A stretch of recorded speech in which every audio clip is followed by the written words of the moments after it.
최근 친정엄마의 건강이 좋지 않다는 소식을 아빠에게 전달했어요. 엄마는 원래 당뇨가 있고 합병증으로 인해 신장 기능이 저하되어 온몸이 부어있고 기운이 없다고 하셨어요. 병원에 가보니 치료가 시급하다고 하여 잘못 처리하면 신장을 하나 제거해야 할 수도 있다고 말했다고 해요. 이 소식을 듣자마자 얼마나 놀랐는지 모를 정도였어요. 눈물이 고여왔죠. 엄마만이 아프신 게 아니라 내가 더 자주 찾아갈 필요가 있었던 것 같아요.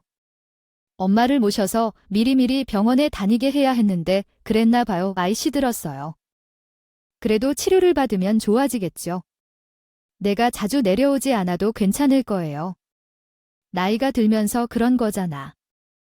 아니, 너무 걱정하지 말고 내려올 수 있을 때 내려와. 아빠가 이렇게 저를 달래주셨어요. 위로해 주어야 하는 것은 맞지만 말이에요. 어쨌든 엄마는 기운이 전혀 없지만 병원에 가셔야 했어요. 저는 엄마와 좀 멀리 살고 있어서 엄마와 가까이 계신 친언니가 엄마를 모시고 병원에 다니셨어요. 엄마가 아프니까 걱정이 많이 되었고 멀리 사는데 자주 가보지 못해서 항상 미안한 마음이었어요. 그런 상황에서 명절이 다가오고 있었죠. 명절 전까지도 엄마가 아프시다는 이야기를 아빠를 통해 계속 듣고 있었어요. 치료를 시작했지만 아직 큰 효과가 나타나지 않아요. 계속 엄마가 걱정하시는 것 같아서 주말마다 엄마를 만나기로 했어요. 그런데 남편은 계속해서 저를 꾸짖으면서 불만을 털어놓곤 했어요. 장모님께서는 당장 떠나시게 될 이유는 없는데요. 당신은 왜 매주 주말마다 배우자의 가족 집에 가느냐고요? 우리 엄마도 요즘 주말마다 오시는데 당신이 그렇게 주말마다 집을 비우고 시댁을 알뜰하게 대하지 않으면 저희 엄마를 보는데 어려움이 될 수도 있어요. 장모님께서 조금 아프시다는 이유로 과도한 반응을 하지 않는 게 좋을 거예요. 남편이 말한 대로 시어머니는 매주 우리 집에 오고 계셨어요. 매주 금요일 시어머니는 올라와 일요일에 내려가셨는데 그 이유는 주말에 열리는 사교 댄스 행사에 참석하기 위해서였습니다. 시어머니는 3년 전부터 댄스에 빠져 있어서 매주 열리는 행사에 참석하려고 올라오는 것이었습니다. 제가 남편의 말에 의아해하여 대답했죠. 아니요, 어머니가 댄스 행사에 참석하러 오는 것은 우리 엄마가 아파서 그것을 직접 보러 가는 것과는 다릅니다. 두 가지 상황을 비교할 수 없습니다. 제가도 직장인이라 주말에 시간밖에 없는데 그래도 엄마를 위해 토요일에는 병원에 데려다 주고 일요일에는 어떻게든 시어머니에게 점심을 차려드리기도 하죠. 우리는 엄마가 아프면 그에 맞게 배려해야 한다는 것을 알고 있어요. 모르고 보닌 엄마가 매주 놀라워서 잘 놀고 밥 챙겨 먹는 것만 중요해. 당신도 진짜 너무한다. 본인 엄마 아니라고 듣기 싫어. 그만해. 누구 엄마이고 말고 그런 게 중요해. 시어머니가 오늘 왔는데도 당신이 매번 집을 비우는 게 문제인 거잖아. 며느리의 돌도 다 하지 못하면서 뭐가 그렇게 당당해. 그만 이야기해. 당신이랑 이야기하면 머리가 아파. 남편 놈은 이런 식으로 말도 안 되는 소리를 하고는 했어요. 그냥 들어봐도 가치가 없는 말이라고 생각하시겠지만 안타깝게도 저는 남편에게 이런 말을 계속 들어왔어요. 남편이 이러는 이유는 매우 가부장적인 사람이기 때문이었어요. 결혼하기 전에 저한테 본인이 가부장적이라는 말을 한 적이 있었는데 저는 반이 농담이라고 생각했어요. 매번 술을 마시면서 분위기가 좋을 때 농담처럼 얘기를 했거든요. 결혼하면 나 술을 마실 때마다 이렇게 실상을 차려줄 거지. 실상은 모르지만 여자가 차려야지. 아무튼 말이 그렇고 말고 그런 게 어디 있어. 자기도 요리할 줄 알잖아. 가끔은 자기가 차려주는 실상도 받아봐야 하지 않겠어. 실상을 차리는데 남자 여자가 어디 있어. 무슨 소리야. 결혼하고 나면 아내랑 남편이 각자 역할을 충실해야지. 나 꽤 가부장적인 사람이야. 그러니까 내가 매일 내 실상을 봐주는 거다. 어머, 너무 웃긴다. 이런 식으로 프로포즈를 하는 거야? 그럼 결혼하고 생각해 볼게. 자기가 나에게 잘해주면 매일 실상을 차려줄 수 있지? 그때 나는 결혼을 통해 집안을 이루고 싶다는 마음에 마음이 팔린 것 같아요. 정작 남편이 될 사람의 성격과 사고방식을 잘 파악하지 못한 것 같아요.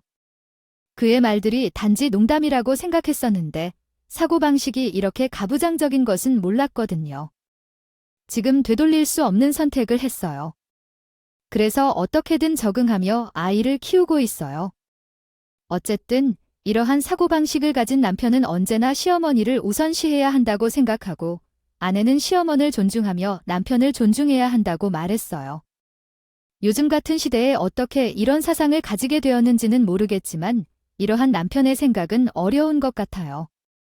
자주 충돌이 발생했기 때문에 저도 그랬고 제 주변의 친구들도 그랬어요. 이야기를 해봐도 남편은 일반적인 꼰대가 아니라는 결론이었죠. 결혼 초에는 제가 맞추려고 노력했어요. 하지만 더 이상 참기가 힘들어졌습니다. 요새는 그냥 할 말 다 하면서 살고 있어요. 그런데 그 아들의 엄마인 시어머니는 주말에 우리 집에 오시면서 남편과 함께 제를 타발했어요. 친정엄마가 몸이 아프다고 해도 저를 구박했죠. 그런 시어머니에게도 정이 떨어졌습니다. 예를 들어 너가 또 나가니? 란 식으로 어딜 그렇게 가는지 내가 올라왔으면 식사도 차리고 차로 데려다 주는 것도 가능한 거 아닌가요? 그런데 당신 정말로 사돈 벌어 가는 거 맞아? 매주 나가니까 어째 좀 의심스럽다. 네가 딴 살림 차린 거 아니야? 지혜미가 왔는데 어쩜 이럴 수가 있어? 시어머니가 이런 식으로 말을 하면 나는 꾹꾹 참다가도 어쩔 때는 펑 터져서 결국 한마디 하게 되었어요. 어머니, 너무 하시네요. 저희 엄마가 병원 진료받은 내역서라도 떼어다 드릴까요? 정말로 몸이 안 좋으셔서 수술까지 가야 할지도 모른다는데. 치료를 받는 동안이라도 좀 뵈러 갈 수 있잖아요. 그리고 제가 식사 준비도 다 해놔서 꺼내서 드시기만 하면 되는데. 그게 그렇게 마음에 안 드시면 제대로 엄마 생각 좀 하게 해주세요. 어디서 시어머니한테 대들어. 진짜 아주 버릇이 없어. 버릇이 왜? 그렇게 배운 적이 없어요? 시어머니가 말씀하면 무조건 네, 알겠습니다 해야겠죠? 해야지. 뭘 잘했다고 그러셔서 눈을 시퍼렇게 뜨고 대들어 뭐예요? 당신이 그게 무슨 소리야? 당신이야말로 적당히 좀 해야죠. 시어머니가 소중하다는 걸 알면 나도 친정엄마가 소중하다는 것 정도는 알아야 하는 거 아니에요? 시어머니도 그러시고 당신도 그러셔서 어떻게 이렇게 이해심이 없을 수 있어요? 아우, 저거 말하는 거 좀 봐봐요. 보자고 하니까 아무렇게나 대들어요? 며느리면 시어머니 집에 가면 무조건 납작 엎드려야지. 이게 어디서 배웠는지 정말 예의가 없어요? 아이, 그만해요. 쓸데없는 소리 하지 말고 가서요. 집안일은 해야 해요. 남편과 시어머니는 정말 지친 사람들이었어요. 또 제가 할 말은 다 했는데 두 사람의 사고방식을 바꾸는 것은 무리였어요. 사람이라는 것이 어디 쉽게 변하나요? 변할 것이라고 예상하는 것은 더 어리석은 일인 것 같아요. 그래서 대부분의 경우 남편의 말을 무시하고 반발하며 견뎌냈어요. 그러던 중 결국 남편과 크게 싸우게 되었어요. 그 일이 벌어진 날은 추석 전날이었고 시댁에서 추석 음식을 준비하는 날이었어요. 우리 집에서는 언제든 추석 음식을 준비해야 한다는 걸 아실 거예요. 며느리인 제가 당연히 아침 일찍 가서 처음부터 음식 준비를 도와야 한다고 생각했죠. 그러니까 오늘은 일찍 자야 해. 내일 부모님 댁에 늦게 도착하면 내가 부모님한테 면목이 없어. 알겠어. 걱정 마오. 당신 말대로 아주 새벽부터 일어나서 명절 음식을 하러 갈 테니까 이제 그만하고 자. 남편이 이렇게 갑갑한 말을 하니까 저도 가슴이 답답했어요. 어쨌든 그날은 일찍 잠자리에 들고 다음날 새벽에 일찍 일어나서 이른 아침부터 남편과 딸과 함께 차를 타고 시댁으로 출발했어요. 시댁은 지방에 있어서 가는데 시간이 좀 걸렸죠. 그런데 반쯤 오다가 아빠한테서 연락이 왔어요. 유정아, 너희 엄마가 입원을 했다. 엄마 상태가 급격히 안 좋아졌어. 급히 가능한 이 번병원에 오기는? 아이 간병을 할 사람이 없어서 깁니다. 아빠가 내일 반드시 집을 비워야 해서요. 넌 시댁에 이미 도착했니? 아직 도착하지 않았다면 하루 동안 엄마를 돌봐줄 수 있을까요? 아, 너희 언니는 이미 시댁으로 가셨구나. 세상에, 입원을 하셨다고 하셨군요. 알겠어요. 제가 간병하러 갈게요. 남편과 상의해 볼게요. 병원 간호가 필요하다는 얘기를 듣고 나는 가봐야겠다고 생각했어요. 수도권에 있는 언니는 이미 지방에 있는 본인의 시댁에 도착했다고 하더라고요. 나는 수도권에서 지방에 있는 엄마의 병원에 가는 게 맞을 것 같아서 아빠에게 제가 되돌아갈게요. 가겠다고 했어요. 그동안 언니가 엄마를 챙겨왔으니 이번에는 제가 엄마를 챙기는 게 맞다고 생각했고요. 병원에 들러서 하루 이틀이라도 엄마 병간호를 하고 가면 마음이 편할 것 같았어요. 그래서 남편에게 이야기를 했어요. 여보, 엄마가 갑작스럽게 입원을 하셨다고 하네.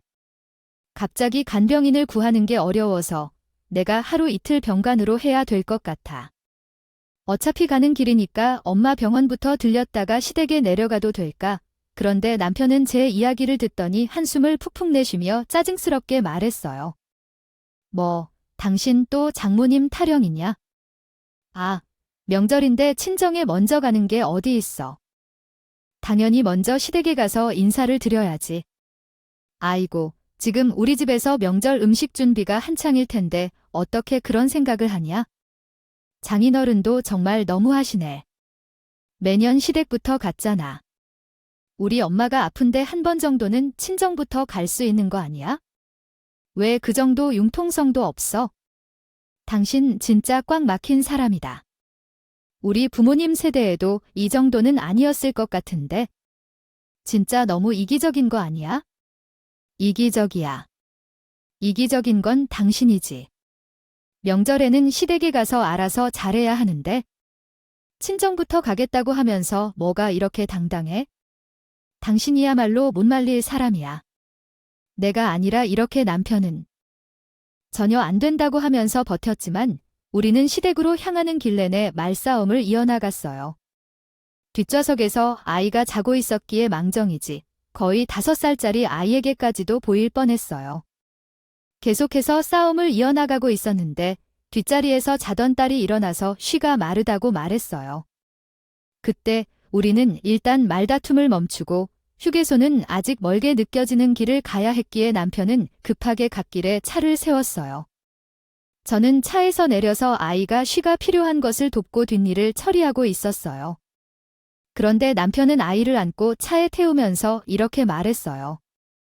지긋지긋하다. 너는 어떻게 시댁에 대한 존경심밖에 없냐? 아직도 정신을 못 차렸으니까 반성하고 와. 그러더니 남편은 제가 아직 차에 타지도 않았는데 차에 쏙 타더니 운전해서 도망을 가버리는 것이었어요. 저는 그 모습을 보고 뒤에 덩그러니 서서 벙쪄 있었어요. 설마 지금 나를 고속도로 위에다 버리고 간 건가 하는 믿기지가 않더라고요. 고속도로 위에서 차들이 빠른 속도로 쌩쌩 달리고 있었고 저는 갓길에 위태롭게 서서 차들을 피하고 있어야 했어요. 너무 황당해서 갑자기 헛웃음이 나오더라고요. 이 상황에서 어떻게 해야 할지 생각하던 중 찾아보니 다행히 주머니에 핸드폰이 있었어요. 만약 핸드폰을 차 안에 두고 나와서 어땠을지 생각하니 아찔했어요. 저는 바로 남편에게 전화해서 소리 지르고 말았어요. 당신 미쳤어요. 여기에 두고 가면 어떡해요? 여긴 고속도로 한가운데인데 나보고 차에 치이기나 하라는 거야? 당장 돌아와 주지 않으면 내가 왜 돌아가야 해? 아니, 남편이랑 시댁을 존중하지도 않는 아내가 왜 모셔야 하겠어요? 아까 말했잖아요. 정신 못 차렸으니까 반성하라고요. 걸어오거나 차를 구걸해서 타고 오거나 알아서 해야 하잖아요. 정도는 해야 당신도 알아들을 텐데요. 남편은 그렇게 말하고 전화를 끊었어요. 너무 황당하고 어이가 없어서 말이 막혔어요. 한참을 그렇게 있다가 고속도로 한복판에 서 있었는데 지나가는 차들을 잡아보려고 했지만 잘 되지 않았어요. 저 같아도 고속도로 위에 서 있는 수상한 여자를 태워줄 것 같지는 않았죠. 결국 저는 경찰에 연락해서 구조 요청을 했어요. 얼마 뒤에 경찰차가 도착해 데리러 왔어요. 경찰차를 보자마자 살아있군요 하며 안도감이 밀려왔어요. 경찰 아저씨는 갓길에 내려서 약간 화를 내면서 다짜고짜 따져 물었어요. 아니요, 여기 고속도로 한복판을 왜 여기 있습니까? 위험하게 무슨 일을 하고 계십니까? 이러다 큰일 나세요. 그게 제가 여기 있고 싶어서 그런 것이 아니에요? 사정이 있어서 갈겠어요. 일단 차에 타세요. 경찰차를 타고 나서 안도감에 한숨을 깊이 쉬었습니다. 경찰은 제 태도와 행동이 어색하다고 느낀 것 같았는데 그 이유를 물어보기 시작했습니다. 어떻게 여기서 발견되었나요? 왜 무슨 일도 없이 이런 곳에 계셨나요? 라고 물었어요. 그의 말투로 보아 무슨 생각을 했는지 알 것 같았지만 제가 경찰의 질문에 대략적으로 설명을 했어요. 적잖이 부끄러운 얘기이지만 제 남편은 독특한 사고를 가진 분이셨어요. 우리 엄마가 건강이 좋지 않아 급히 입원해야 했기에 병원에 가서 일부 케어를 하고 시어머니 집으로 가려고 했었어요. 명절에 시어머니 집에 처음으로 가는 며느리가 어디 있겠어요? 라고 의심스런 경찰이 말하면서 저는 제 마음을 억눌렀습니다. 네, 뒷잖아요. 도리도 다 하지 못한다고 반성하라는 말을 듣고 여기 내려놓고 가버린 경우가 있죠. 저도 너무 어이없는 일을 당해서 경찰에게 한탄조로 이야기하고 있었어요. 제가 이야기하고 나니 경찰도 어이가 없어서 헛웃음을 웃는 게였어요. 아무리 그래도 아내를 고속도로 위험하게 버리고 가는 것은 남편분이 너무 심각하시네요. 이런 경우를 어떻게 신고해야 하는 건지 모르겠어요. 남편과 싸우는 것은 익숙한 일이지만 이렇게 황당한 상황은 처음이라서 지금 조금 억울하고 남편을 신고할 수 있을까 고민하고 있어요. 위험한 상황을 방치하는 것도 가정폭력의 일종이 되겠죠. 일단 증거는 잘 남겨두고 혹시 이후에도 이런 상황이 반복된다면 벌어지면 신고하는 것도 방법이 될 수 있겠습니다. 그리고 경찰께서 가까운 시내에서 저를 내려주셨어요. 저는 연신 감사하다고 인사를 드렸고 택시를 타고 엄마 병원까지 찾아갔어요. 엄마가 계신 병원까지 1시간 넘게 가야 해서 택시비가 많이 나왔는데 지갑이 없어서 핸드폰으로 계좌이체를 했어요. 그렇게 겨우겨우 병원에 도착해서 보니 병실에는 병색이 완연한 엄마와 제게 놀란 아빠가 계셨어요. 그 순간 제 표정과 분위기가 보통이 아닌 것을 두 분 다 놀라셨어요. 유정아, 너 왜 그래? 무슨 일 있었어? 아픈 엄마가 이렇게 다정하게 물어보시자 나는 눈물이 펑 터지고 말았어. 제 나이는 36살이지만 10대 사춘기 소녀처럼 엄마 무릎에 엎드려서 엉엉 울었어요. 제가 하도 우니까 엄마와 아빠는 영문도 모르시고 그냥 저를 달래주셨어요. 그렇게 한참 울고 나서 나는 오늘 있었던 일을 이야기했어요. 엄마와 아빠, 남편이 반성하라고 나를 고속도로에 버리고 가버리는 상황이 있었어. 내가 고속도로 위에서 덩그러니 서 있는데 너무 충격적이었어. 명절 때 엄마가 병원 대신 시댁이 아니라 친정부터 가야 한다고 나에게 도리도 없고 이기적이라고 반성하라고 했었어. 결국 경찰에게 구조 요청해서 고속도로를 내리고 택시를 타고 와서 여기까지 왔더니 지갑이 없더라. 다행히도 계좌이체로 택시비를 지불했지만 왜 이런 일이 나에게 일어나는 걸까? 최서방이 나를 고속도로에 버리고 가버렸다고 해 정말 그랬다는 거야? 그런 일뿐만 아니라 남편과 시어머니가 나를 얼마나 구박했는지. 며느리는 시댁에서 무조건 복종해야 한다고 생각해. 시어머니를 친정엄마보다 먼저 대우하고 모시는 것이 당연하다고 생각하지만 친정엄마가 아프다는 이유로 매주 집을 비우면 어떡하냐고 말하며 나는 못 배우고 예의도 없고 도리가 없는 며느리라고 비판한다. 두 사람이 얼마나 나를 괴롭히는지 몰라요. 진짜 속상하고 억울해요. 요즘 세상에는 이런 사람들이 어디 있을까요? 진짜 별로라는 것은 그들 본인들이지만 나한테 그런 행동을 하니까 억울하고 너무 화가 나요. 저는 남편과 시어머니가 저를 괴롭혀온 사실에 대해 이야기했어요. 엄마와 아빠는 제 이야기를 듣고 깜짝 놀라신 것 같았어요. 당연히 그랬겠죠. 제가 울면서 이야기를 할 때 심각하게 듣고 계시더라고요. 그리고 한참을 나를 바라보더니 엄마와 아빠는 시어머니 집 사람들에게 화를 내기 시작하셨어요. 어디서 그렇게 말도 안 되는 소리를 하고 있어요. 그 사람들 가만두면 안 되겠어요. 자신들이 누군가? 내 소중한 딸에게 경의를 표하지 않았다고? 배우지 못했구나. 그런 말을 하고 있는 것은 예에 없는 사람들 자신이지만 어디를 가든지 집딸을 그렇게 학대하는 것은 최소한 추악하다. 정말 실망이다. 그런 사람들인 줄 몰랐네. 아빠가 그러자 그 놈을 방치하지 않을 테야. 당장 가서 말을 해줘야겠어? 안 되겠다. 아주 괴롭네. 우리 딸에게 그런 일을 하는 줄은 꿈에도 몰랐네. 이렇게 엄마, 아빠는 용감하게 말하는데 나보다 더 화를 내셨어요. 그럴 만큼이나 했죠. 엄마는 가만히 두지 않겠다고 하시면서 내일 퇴원할 텐데 같이 시어머니 집으로 내려갈래 하셨어요.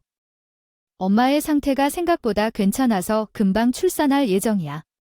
그런데 그 이야기를 들려니 사위와 사돈을 방치할 수 없네. 엄마, 아빠가요. 너희와 함께 시댁으로 가자. 검은 머리 짐승을 잡고 말겠단다. 사위의 은혜를 잊고 괘씸한 짓을 하는구먼. 가서 엄마가 확실한 혼쭐을 내주어야겠어. 엄마가 화내며 말씀하셨다. 그래서 다음 날에는 병원 외출 수속을 마쳐 퇴원 준비를 했다. 퇴원까지 하루 이틀이 남았지만 엄마는 참을 수 없어서 잠시 나가겠다고 했어. 그래서 나도 엄마와 함께 아빠 차를 타고 시댁에 내려왔어. 어머니, 문 좀 열어주세요. 우리 부모님도 함께 왔어요. 아내님이 계세요? 이게 무슨 일인가요? 사돈댁이 왔다니까 좀 당황스러운데. 우리가 도착하자 시댁 사람들은 연락도 없이 리스트릭트 액츄얼로박스트밖에 없었다. 없이 왜 왔느냐는 듯이 말했어요. 의외한 반응이었죠. 도착해서 보니 시댁 인간들은 치맥을 먹고 치우지도 않고 누워서 TV를 보고 있더라고요. 청소도 안 한 지저분한 그 꼴을 보자 더 꼴 보기가 싫었어요.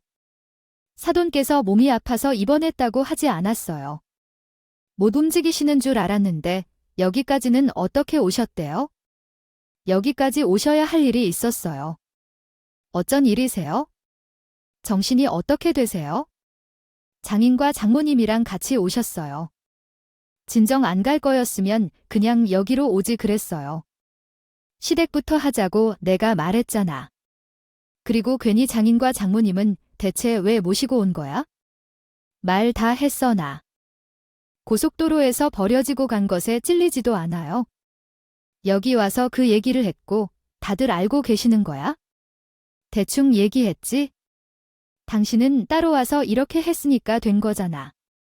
그리고 당신이 원하던 대로 장인, 장부님부터 배로 갔다 왔으니 더 잘 된 거 아니에요. 저는 남편의 말에 정말 기가 찼어요. 그리고 사돈의 방문을 영 떨떠름해하는 시댁 사람들이 정말 미워 보였어요. 시댁 인간들은 친정엄마를 걱정하는 기색도 없었는데 그게 당연한 것이냐는 굴었어요. 마치 몸이 안 좋은 사람이 뭐 대수녀인 듯한 태도였어요. 그런 시댁 인간들은 제가 엄마의 병원 간호도 못하게 하는 데다 병문안도 안 오는 인간들이라 더 치가 떨렸어요. 그런 시댁 사람들을 보며 엄마는 다음과 같은 말씀을 하셨어요. 사위 그동안 꽤 잘 살았나 봐. 나한테 큰 도움 받은 게 생각이 안 나. 그 정도였었나 봐. 하긴 그것도 벌써 6년 전의 일이니까 그럴 만도 하지. 그런데 자안에 같이 배령망덕한 사람은 꼭 좀 반성해야 할 것 같더라. 내가 그 계획을 주도록 한 것도 반성해야 할 사람은 우리 딸이 아니라 자네거든. 내가 이번에는 자네를 용서하지 못하겠어? 친정엄마가 이렇게 말씀하자 남편과 시어머니는 어이없게 오히려 화를 내면서 난리를 치는 모습이었어요. 장모님은 아파서 무리하신 줄 알았었는데 아주 건강하시더라고요. 그런데 제가 뭘 잘못했다는 식으로 말씀하시네요. 장모님, 딸부터 나무라셔야 하는 건 아니에요. 나를 어떻게 가르쳐 주셨기에. 며느리는 도리도 몰라요? 명절에는 시댁에서 오는 것이 당연한 것 같아요. 친정부터 방문한다는 게 말이 되잖아요. 여보세요, 김 사장. 잘 지내셨어요? 은하야, 이렇게 말씀드는 건데요. 거래하고 계시던 육류업체가 있지, 중간 유통업체 말이죠. 지금 거래하고 계신 곳이랑 거래를 끊고 더 좋은 곳을 소개해 드릴게요. 가격도 더 경쟁력이 있을 거예요. 안 되겠죠? 그래도 바꿀까 해? 그럼 잘 됐어요. 그럼 그렇게 하죠. 엄마가 갑자기 전화를 걸자 남편이 갑자기 말이 없어졌어요. 그러다가 상황을 파악하기 시작한 것 같았어요. 하지만 엄마는 거기서 멈추지 않았어요. 장 사장, 주석이에요. 가족들 만나고 즐거운 시간 보내고 있어요. 오랜만에 연락을 해주셔서 고마워요. 그래도 그 장사는 잘 되는 것 같더라. 혹시 육류업체를 바꾸려고 생각 중이라고 해서 가격 경쟁력이 높은 업체를 소개해 줄게. 이전 업체가 조금 부실한 것 같아서 아내가 추천했었어. 미안한 마음으로 말하고 싶은데 그러면 추석이 끝나고 다시 연락할게. 한가위 잘 보내시고요. 엄마가 이렇게 계속 연락을 주자고 해서 남편이 아차 싶은 것 같아서요. 갑자기 남편이 엄마 앞에서 무릎을 꿇고 살려달라고 해서요. 잠깐만요. 장모님, 아무래도 이러면 안 될 것 같아서 전화를 끊지 말고 제가 이야기 좀 해볼게요. 그런 식으로 갑자기 거래를 끊으시면 어떡해요? 살아야지요. 갑자기 친정엄마에게 사정을 하니 시댁 인간들마저 눈이 동그래져서 놀라는 것 같더라고요. 당연히 시댁 인간들에게는 남편이 비밀로 한 사실이 있었거든요. 우리 친정엄마는 옛날에 가게를 크게 운영했었어요. 당시의 맛집이라고 하면 그 지역에서는 손에 꽃 피울 정도였죠. 또한 엄마는 사교적인 성격 덕분에 그 골목에서 외식업협회 임원까지 하셨었어요. 당시에는 엄마의 카리스마가 대단해서 무서울 것이 없을 정도였죠. 지금은 가게도 정리하고 집에서 쉬고 계시지만 가게를 하는 지인들과 계속 연락을 주고받고 계세요. 엄마의 지인들이 정말 많았는데 모두 25년째 연락을 주고받고 있어요. 저희는 너무 많은 노력을 들여 일한 사람들이었어요. 그러나 제 남편은 능력이 부족해서 6년 전에 회사에서 해고되었어요. 그때 제 남편은 정말로 좌절하고 절망했었어요. 그 후에 친정에 갈 때마다 아버지와 술을 마시며 한탄하고 불평을 했어요. 이제 우리는 어디에서도 취직할 수 없으면 어떻게 해야 할지 모르겠어요. 나이도 좀 있으니까 회사에서 해고되고 나니까 앞이 막막해요. 진심으로 말하면 삶은 정말로 잔인한 것 같아요. 회사만 알고 회사에 몰두했었는데 이제는 회사에서 떨어지니까 집에서도 힘들어요. 저희 사위는 너무 걱정하지 말아야 해요. 아직 젊고 많은 가능성이 있는 나이니까요. 걱정할 필요 없어요. 그리고 취직이 어렵게 이루어지지 않으면 제게 말해주시고 저희는 함께 해결책을 찾아보도록 하죠. 정도는 마련할 수 있을 거예요. 장모님이 이 지역에서 큰손이시잖아요. 그러니 너무 걱정하지 마세요. 사실 남편이 정신을 차리고 열심히 노력했으면 자리를 찾을 수도 있었을 거예요. 그런데 그렇지 않고 매번 술만 마시고 징징거리고 있었더라고요. 그 모습을 보고 있자니 저도 복장이 터져서 엄마와 아빠에게 하소연을 한 적도 있었죠.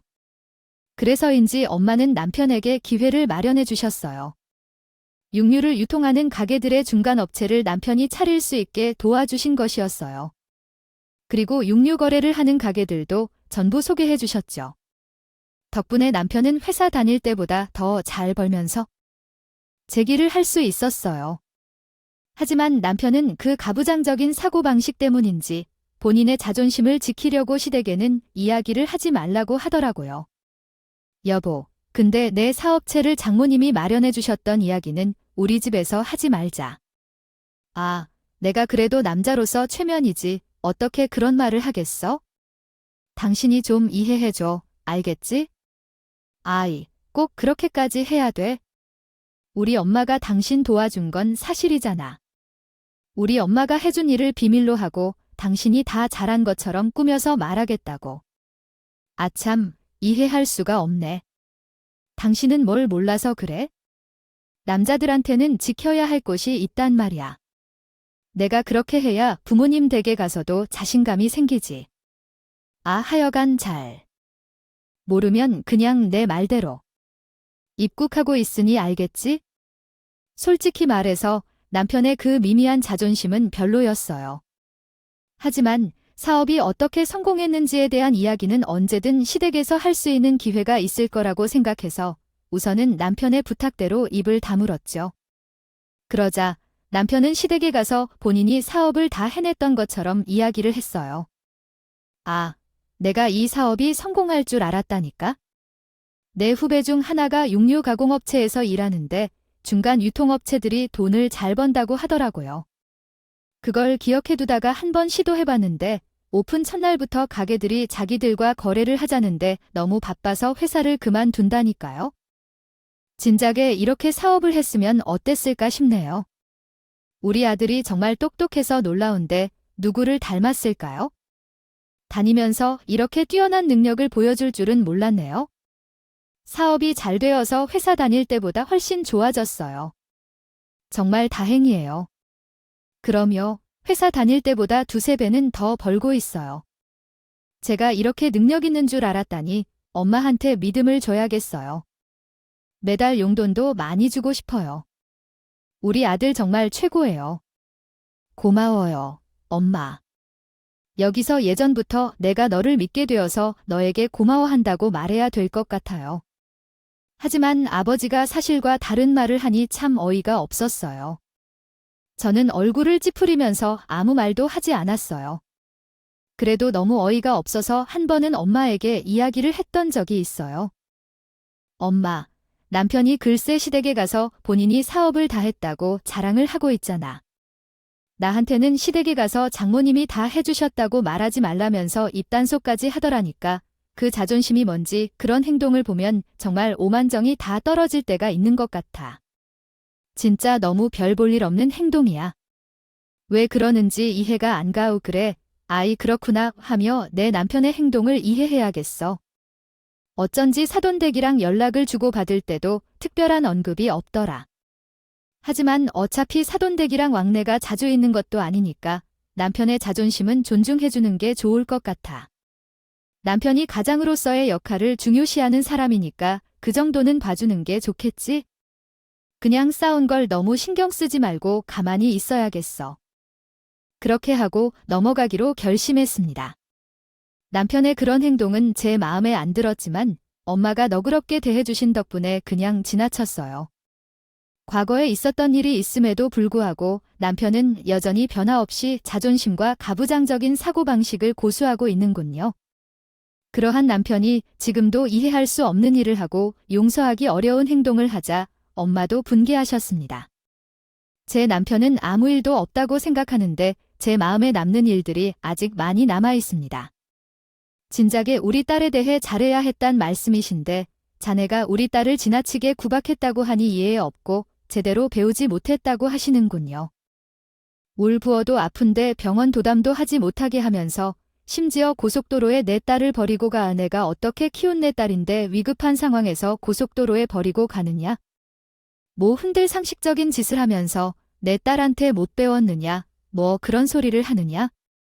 내가 이번에는 차를 두지 않으려 하니 정신 차릴 줄 아는 건 자네니까.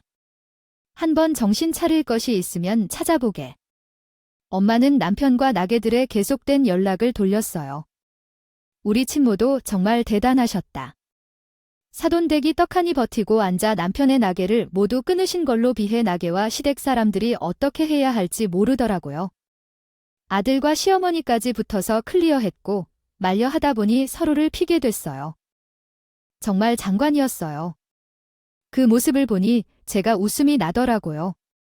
남편이 엄마에게 이렇게 사정하는 모습도 어이가 없는데 남편은 한 6년째 사업을 하다 보니까 우리 엄마의 은혜는 싹 다 받았다고 이런 말을 했었어요. 나 이제 장모님 없이도 사업을 유지할 수 있어? 나는 이 바닥에 몇 년 동안 있었는데 나 혼자 못하겠냐고. 그러니까 장모님한테 눈치 좀 주지 말라고 했어요. 당신도 내 옆에 딱 달라붙어 있어야 할 거야. 아이고, 개구리 올챙이 생각 못한다고. 당신이 그랬다가 큰 코 다치는 수가 있어? 우리 엄마는 36년 동안 장사를 해오신 분인데 우리 남편이 항상 겸손해야 된다며 하시던 분이죠. 그러나 6년이라는 시간이 추가되었을 뿐인데도 엄마는 마치 당신 혼자 한 것처럼 행동하고 계시네요. 예전에는 일을 잘해서 모든 것이 잘 돼서 지금 우리 엄마는 저의 도움이 필요 없다고 주장하며 갑질을 하기도 하셨습니다. 그래서 저는 영희미하게 당신이 우리 엄마를 더 이상 믿지 않을 거예요. 아이고 장모님, 제발 그러지 마세요. 그렇게 하면 제가 굶어 죽을 거예요. 제가 잘못한 것을 인정하고 반성하겠다고 말하니까 그만해 주세요. 돈을 벌어야 하는데 매번 이렇게 이야기하시면 안 됩니다. 우리 엄마라고 하는 분은 도움이 필요 없다고 계속 말씀하십니다. 그럼 너 혼자 알아서 해봐. 왜 우리 엄마한테 매달리니? 사돈 지금 우리 아들 거래처 다 끊는 거예요. 일단 진정을 좀 하고 같이 이야기를 해봐요. 이러시는 끝까지는 없잖아요. 성격이 너무 욱하실 거잖아. 사돈 내 말 듣고 있어요. 남편과 시어머니가 엄마한테 붙어서 용서도 빌고 말려도 보았지만 엄마는 요지부동이었어요. 엄마는 원래 호탕하신 분이어서 한번 마음먹은 것은 꺾는 일이 없었거든요. 저와 아빠는 뒤에서 남편과 시어머니의 모습을 보면서 통쾌하게 웃고 있었어요. 결국 엄마는 한 명도 빼놓지 않고 모든 지인들에게 연락을 돌리셨어요. 그러고 나서 남편은 당장 거래할 거래처가 없다는 것을 깨달았어요. 정말 한 군데 하나도 남지 않았다. 그렇게 되자 남편은 다시 날 노려보면서 화를 내더라고. 당신이 이걸 장난으로 생각하는 줄 아냐? 내가 벌어들이는 돈으로 생활하고 호의를 베푼 게 어디야? 당신이 남편 거래처를 끊는 게 웃겠어? 빨리 장모님 좀 말려봐. 하지만 끝까지 도움이 되지 않겠지? 참나, 당신은 왜 또 큰 소리 치는 거야? 내게 이렇게 행동하니 우리 엄마가 당신의 거래처를 끊는 거잖아. 머리가 돌아버렸나 봐. 상황을 파악하지 못하는구나. 아니면 나에게 이렇게 함부로 행동해도 된다고 생각하고 있는 걸까? 함부로 대하지 말아야 한다는 건 아내로서 남편의 존엄을 존중해야 하는 게 당연한 일이니까 그렇다. 그리고 남편이 일자리를 잃었을 때 생각이 들어야 하는 게 당연한데 당신처럼 세상 어디에 있는 좋은 아내가 있는지 생각했더니 남편이 내게 이렇게 말하니까 화가 났습니다. 다시 반박하려 했지만 이번에는 아버지가 내 남편을 막았습니다. 최서방이여, 정말 이런 상황에서도 정신을 못 차구나. 너 자신의 행동을 돌아봐야 하는데 딸을 폭행하면 어떻게 되겠느냐. 남자의 체면을 추구하며 정당한 행동을 취하지 않겠다면 아내에 대해 방심하는 남편은 부끄러운 사람일 뿐 대단한 사람은 아닙니다. 아버지가 호통을 치시자 마침내 남편은 입을 다물고 우물쭈물하고 있더라. 그 광경을 보면서 다시 아버지가 말씀하셨어요. 우리는 오늘 여기까지 하겠네. 제사 방사 안에서 오늘 했던 것을 잘 생각하고 반성한 후 연락해오거나 하게. 그리고 부모님은 저를 데리고 시댁을 박차고 나왔어요. 저도 뒤돌아보지 않고 이를 데리고 나갔어요. 그 후 며칠이 지났지만 남편으로부터 연락이 없었어요. 아이 정도로 사태가 난리가 났다면 생각을 정리하고 연락을 해도 좋았을 텐데 끝끝내 연락이 없었어요. 그것도 남편이 아이에게 향한 자존심 때문이라는 생각이 들었어요. 그래서 그동안 혼자 포기했던 고민을 부모님께 이야기했어요. 말씀드리려 합니다. 엄마, 아빠, 저는 정말 죄송한 말씀을 드리고 싶어요. 제가 진지하게 생각해 본 결과 남편과 이혼하는 것이 좋을 것 같아요. 최근 며칠 사이에 결정한 것은 아니고 그동안 남편과 계속해서 싸우며 고민했던 일입니다. 남편이 저를 너무 업신여기고 무시하며 자주 싸우다 보니 아이가 저희의 모습을 보고 불안해할까봐 두려워요. 이혼이 보통인 일이 아니라는 것은 알지만 남편과 헤어져야만 행복할 수 있을 것 같아요. 아이에게는 미안하지만 이혼을 통해 더 행복하게 키울 수 있을 것으로 생각돼요. 엄마, 아빠께 마음에 대단히 박살내드리며 죄송합니다. 그래도 이게 제 결론입니다. 그러자 엄마와 아빠는 쉽게 입을 다물지 못하셨지만 고민 끝에 이렇게 말씀하셨어요. 그래, 우리도 내가 받는 취급을 모두 받다. 보통이면 한 번도 노력해보라고 할 텐데 아이야, 엄마 생각에도 사위와 내가 같이 살기 힘들어 보인다. 아이까지 있는 딸이 이혼한다니 당연히 걱정은 되지만 내가 그렇게 하면 행복할 것 같다면 엄마도 응원할게. 손녀를 힘을 합쳐서 잘 키워보자. 아빠도 내가 그런 대우를 받아가며 결혼 생활을 이어나가는 건 싫어하는데, 아이야? 당연히 여러 가지로 걱정은 되지만 요즘 세상에 이혼이 큰 문제가 되는 것도 아니니까 사람이 행복을 얻기 위해 가정을 이루는 게 중요한데 만약 불행하다면 어떨까요? 아버지도 시어머니랑 시아버지랑 시댁 사람들이 하는 짓을 지켜보지 못할 것 같아요. 어머니와 아버지는 괜찮으니까 당신의 의견을 따르라고 하셨어요. 어머니와 아버지가 그렇게 말씀하자 나는 눈물이 왈칵 나더라고요. 그래서 부모님을 안아 울었어요. 그동안의 소름이 다시 서릅니다. 그 이후에는 바로 이혼 소송을 시작했어요. 일단 남편과 헤어지는 게 목표였어요. 생각보다 이유가 순조롭게 진행되었어요. 이혼 과정에서 남편이 저를 버려두고 고속도로를 달아난 사랑에 대한 녹음 증거를 제출했어요. 그것이 중요한 이혼 귀책 사유가 되었던 것 같아요. 하지만 이혼 최종 단계를 앞두고 남편이 갑자기 나를 찾아왔어요. 보아하니 용서를 구해온 것 같은데 너의 행동은 정말 역겹다. 여보아, 나는 이혼을 못하겠어. 한 번만 용서해주세요. 정말로 잘못한 일이 있어? 나는 이제 완전히 파산한 상태고 사업도 다 망했어. 돈을 벌 수가 없어. 장모님께 한 번만 볼 수 있도록 허락해주세요. 안 돼, 정말 죄송해요. 용서해주세요. 제발 살려주세요. 내가 이렇게 비참한데 끝까지 이혼을 취소하지 않을 거야? 너는 내 입장만 생각하는 거야? 왜 너와 헤어져야 하는지 생각해보지도 못했어. 그것을 이해하지도 못하면서. 용서를 빌어봤자 소용이 없어. 그리고 내가 한 행동 덕분에 거래처를 다 잃었어. 내가 나에게 그런 일을 안 했다면? 우리 엄마가 그렇게까지 하셨겠죠? 본인의 행동으로 인해 그런 일이 생겼다면 철저히 반성하고 나에게 제대로 된 사과를 해야지. 그리고 행동을 변경해야 할 것이고 말해줄지 말하지 않을지가 중요해. 그러나 당신의 말을 들어보니 틀린 것 같다. 이혼 소송을 진행할 생각은 없어요. 그리고 좋은 소식 하나 있는데 내가 거래한 거래처들 내가 맡아서 사업하기로 결정했어. 전 남편은 날 붙잡고 매달렸지만 난 용서할 생각이 없었어요. 그래서 결국 이혼이 확정되었어요.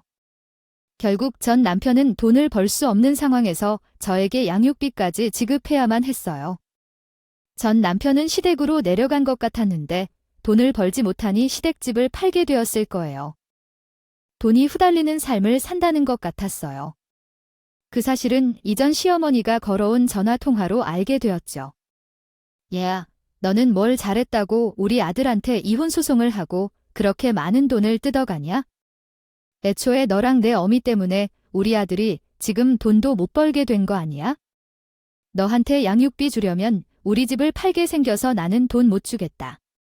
내가 알아서 해 그래요? 그래도 주셔야 할 거려. 만약 양육비를 안 주시면 제가 강제 집행을 신청해서 그 집을 경매로 넘길 수 있거든요. 그러고서도 양육비를 안 주면 옥살이까지 할 수도 있어요. 그래도 좋으시다면 마음대로 하세요. 저는 말씀드렸어요. 이렇게 말하고요.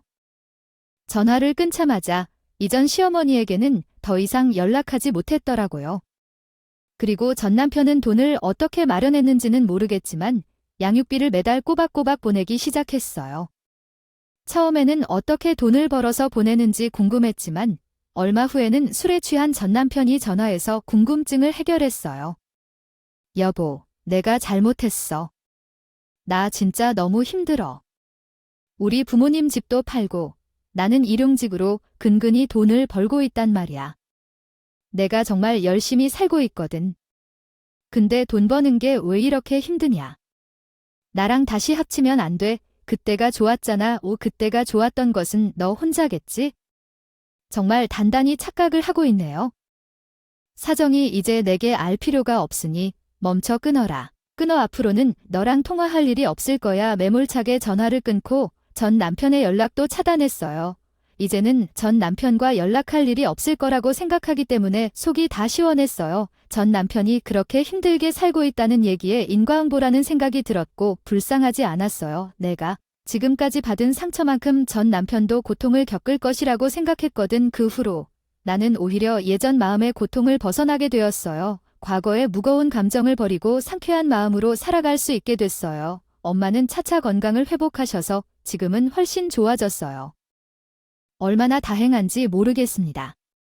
전 남편이 했던 사업을 엄마에게 배워 열심히 하고 있지만 아직은 수입이 많지 않습니다. 그러나 언젠가는 빚을 갚을 수 있을 것이라고 생각하며 일하고 있습니다. 딸은 엄마가 집에서 보살펴주고 있어요.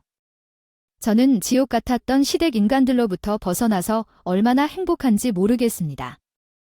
제가 행복하니 딸아이도 더 잘 키울 수 있을 것 같아서 그런 사람과 이혼한 것이 잘했다는 생각이 듭니다. 이제는 참을 수 없는 일은 참지 않으려고 하고 앞으로는 우리 부모님과 딸아이와 함께 행복하게 살아가기를 희망합니다. 제 사연을 듣는 분들 또한 매일 행복한 일들로만 가득했으면 좋겠어요. 재사용해 주셔서 감사합니다.